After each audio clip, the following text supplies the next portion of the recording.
जय माता दी दोस्तों, स्वागत है आपका हमारे YouTube चैनल पर। आज मैं आपको सुनाने जा रही हूँ श्री सत्यनारायण व्रत कथा का तीसरा अध्याय।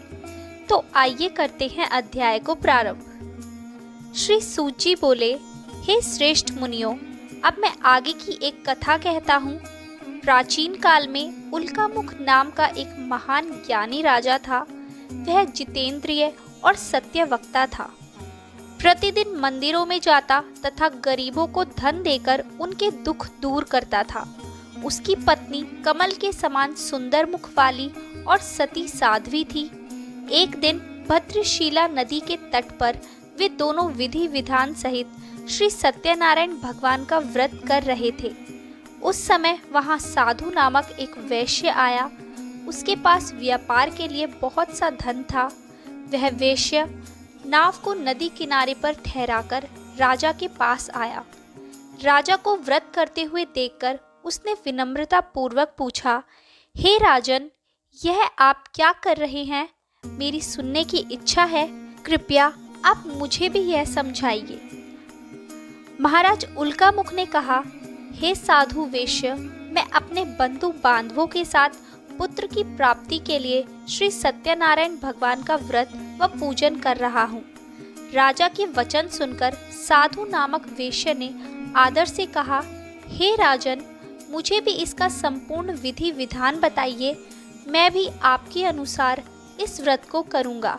मेरी भी कोई संतान नहीं है। मुझे विश्वास है इस उत्तम व्रत को करने से अवश्य ही मुझे भी संतान होगी। राजा से व्रत के सब विधान सुन व्यापार से निर्वृत्त हो वह वैश्य सुख पूर्वक अपने घर आया। उसने अपनी पत्नी को संतान देने वाले उस व्रत के विषय में सुनाया और प्रण किया कि जब मेरे संतान होगी तब मैं इस व्रत को करूँगा। वैश्य ने यह वचन अपनी पत्नी लीलावती से भी कहे। एक दिन उसकी पत्नी लीलावती श्री सत्यनारायण भगवान की कृपा से गर्भवती हो गई। 10वें महीने में उसने एक अति सुंदर कन्या को जन्म दिया। दिनों दिन वह कन्या इस तरह बढ़ने लगी जैसे शुक्ल पक्ष का चंद्रमा बढ़ता है। कन्या का नाम उन्होंने कलावती रखा। तब लीलावती ने मीठे शब्दों में अपने पति को याद दिलाया कि आपने जो भगवान का व्रत करने का संकल्प किया था, अब आप उसे पूरा कीजिए। साधु वैश्य ने कहा, हे प्रिय, मैं कलावती के विवाह पर इस व्रत को करूँगा। इस प्रकार अपनी पत्नी को आश्वासन दे वह व्यापार करने विदेश चला गया। कलावती पितृगृह में वृद्धि को प्राप्त हो गई। लौटने पर साधु ने जब नगर में सखियों के साथ अपनी व्यसक होती पुत्री को खेलते देखा तो उसे उसके विवाह की चिंता हुई। तब उसने एक दूत को बुलाकर कहा कि उसकी पुत्री के लिए कोई सुयोग वर देखकर लाए। दूत साधु नामक वैश्य की आज्ञा पाकर कंचन नगर पहुंचा और देखभाल कर वैश्य की कन्या के लिए एक सुयोग वणिक पुत्र ले आया। उस सुयोग लड़के के साथ साधु नामक वैश्य ने अपने बंधु बांधवों सहित प्रसन्नचित होकर अपनी पुत्री का विवाह कर दिया। दुर्भाग्य से वह विवाह के समय भी सत्यनारायण भगवान का व्रत करना भूल गया। इस पर श्री सत्यनारायण भगवान अत्यंत क्रोधित हो गए। उन्होंने वैश्य को श्राप दिया कि तुम्हें दारुण दुख प्राप्त होगा। और फिर अपने कार्य में कुशल वह वैश्य अपने दामाद सहित नावों का बेड़ा लेकर व्यापार करने के लिए सागर के समीप स्थित रतनसारपुर नगर में गया। रतनसारपुर पर चंद्रकेतु नामक राजा राज करता था। दोनों ससुर जमाई चंद्रकेतु राजा के उस नगर में व्यापार करने लगे।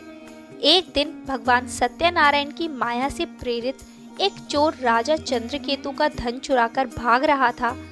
राजा के दूतों को अपने पीछे तेजी से आते देखकर चोर ने घबराकर राजा के धन को वैश्य की नाव में चुपचाप रख दिया जहां वे ससुर जमाई ठहरे हुए थे और भाग गया। जब दूतों ने उस वैश्य के पास राजा के धन को रखा देखा तो उन्होंने उन ससुर जमाई को ही चोर समझा। वे उन ससुर दामाद दोनों को बांधकर ले गए और राजा के समीप जाकर बोले, आपका धन चुराने वाले ये 2 चोर हम पकड़कर लाए हैं, देखकर आज्ञा दे। तब राजा ने बिना उस वैश्य की बात सुने उन्हें कारागार में डालने की आज्ञा दे दी। इस प्रकार राजा की आज्ञा से उनको कारावास में डाल दिया गया तथा उनका सारा धन भी छीन लिया गया। सत्यनारायण भगवान के श्राप के कारण उस वेश्या की पत्नी लीलावती व पुत्री कलावती भी घर पर बहुत दुखी हुई। उनका सारा धन चोर चुराकर ले गए। मानसिक व शारीरिक पीड़ा तथा भूख प्यास से अति दुखी हो भोजन की आस में कलावती एक ब्राह्मण के घर गई। उसने ब्राह्मण को श्री सत्यनारायण भगवान का व्रत विधि पूर्वक करते देखा। उसने कथा सुनी तथा श्रद्धा पूर्वक प्रसाद ग्रहण कर रात को घर आई। माता ने कलावती से पूछा, हे पुत्री, तू अब तक कहाँ रही? मैं तेरे लिए बहुत चिंतित थी।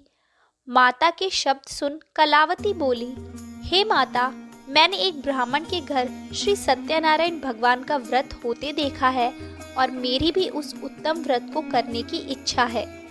माता ने कन्या के वचन सुनकर सत्यनारायण भगवान के पूजन की तैयारी की। उसने बंधुओं सहित श्री सत्यनारायण भगवान का पूजन व व्रत किया और वर मांगा कि मेरे पति और दामाद शीघ्र ही घर लौट आए। साथ ही विनती की कि हे प्रभु, अगर हमसे कोई भूल हुई हो तो हम सबका अपराध क्षमा करो। श्री सत्यनारायण भगवान इस व्रत से प्रसन्न हो गए। उन्होंने राजा चंद्रकेतु को स्वप्न में दर्शन देकर कहा, हे राजन, जिन दोनों वेश्यों को तुमने बंदी बना रखा है वे निर्दोष है। उन्हें प्रातः ही छोड़ दो। उनका सब धन जो तुमने अधिग्रहित किया है लौटा दो, अन्यथा मैं तुम्हारा राज्य, धन, पुत्र आदि सब नष्ट कर दूंगा। राजा से ऐसे वचन कहकर भगवान अंतर ध्यान हो गए और फिर प्रातः काल राजा चंद्रकेतु ने दरबार में सबको अपना स्वप्न सुनाया और सैनिकों को आज्ञा दी कि दोनों वेश्या को कैद से मुक्त कर दरबार में ले आए। दोनों ने आते ही राजा को प्रणाम किया। राजा ने कोमल वचनों में कहा, हे महानुभावों, तुम्हें अज्ञानतावश ऐसा कठिन दुख प्राप्त हुआ है। अब तुम्हें कोई भी भय नहीं है, तुम मुक्त हो। इसके बाद राजा ने उनको नए नए वस्त्राभूषण पहनावे तथा उनका जितना धन लिया था उससे दुगना लौटाकर आदर से विदा किया और दोनों वेश्या अपने घर को चल दिए। तो ये था श्री सत्यनारायण कथा का तीसरा अध्याय। आगे के और अध्याय सुनने के लिए हमारे चैनल को सब्सक्राइब करें और शेयर करना ना भूलें।